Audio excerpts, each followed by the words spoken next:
Eu quero vos saudar com boa noite e com a paz de nosso Senhor e Salvador Jesus Cristo. Que o Senhor fale aos nossos corações e abra o nosso entendimento para obedecermos a palavra e cumprir com a vontade de Deus. Nesta oportunidade, eu quero falar aqui sobre a temática que envolve a igreja de Filadélfia, a igreja do amor fraterno. Você pode encontrar em Apocalipse capítulo 3, do verso 7 ao verso 13, onde nós vemos todo o texto que fala sobre a igreja do Senhor Jesus em Filadélfia. Havendo Deus, outrora falado muitas vezes e de muitas maneiras aos pais, pelos profetas nestes últimos dias, falou-nos através do Filho. Isso você vai encontrar em Hebreus capítulo 1, versículo 1 ao 2. Fazendo esta introdução, Filadélfia, entre as demais igrejas da Ásia Menor, ela é uma das igrejas que não foi advertida ou repreendida pelo Senhor Jesus Cristo. Ao invés disso, essa igreja, ela recebe elogios. Filadélfia é o mesmo que amor fraterno.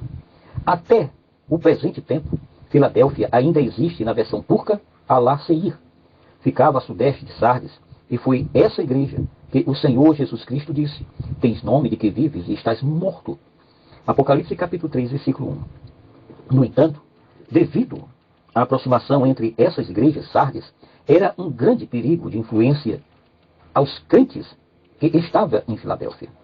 As suas iniquidades e o seu pecado de morte espiritual, assim poderia transmitir de forma sorrateira a morte espiritual, e infelizmente nós vivemos numa época onde a maioria das igrejas não tem se posicionado doutrinariamente, e isso nos traz algo muito desgastante e preocupante, pois assim como a igreja de Sardes, que tinha nome de que vivias, mas que aos olhos de Deus ela estava morta, essa igreja de Sardes, ela, de certa forma, influencia também as igrejas dos dias atuais, a morte espiritual.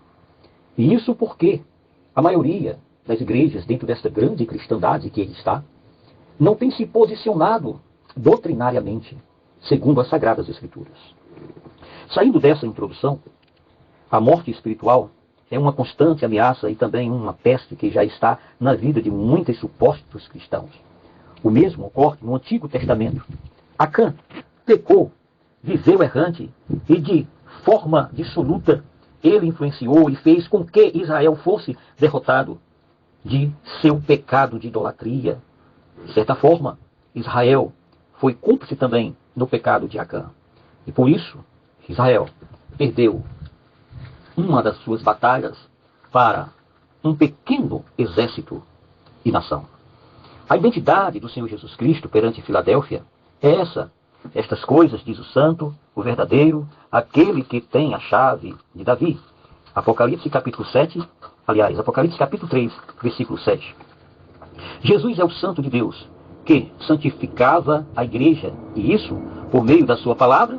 O Senhor Jesus, ele santifica a igreja de Filadélfia, a minha e a sua vida, e a de todos os que nele creem, não pereçam, mas que tenham nele, em Cristo Jesus, a vida eterna. Todos aqueles que se chegam a ele serão santificados por suas palavras. Ouça o que Jesus diz em João, capítulo 17, do versículo 15 ao versículo 17. Pai, eu não te peço que os tire do mundo, mas que os guarde e os livre do maligno. Eles não serão do mundo, assim como eu também não sou. Santifica-os na verdade, a tua palavra é a verdade. Santifica-os é o mesmo que separar para os propósitos da própria vontade do soberano Deus. Pois é pela palavra de Deus que a igreja é santificada, separada das coisas do mundo. Não foi de maneira aleatória que João fala dizendo: não ameis o mundo, nem as coisas que no mundo há.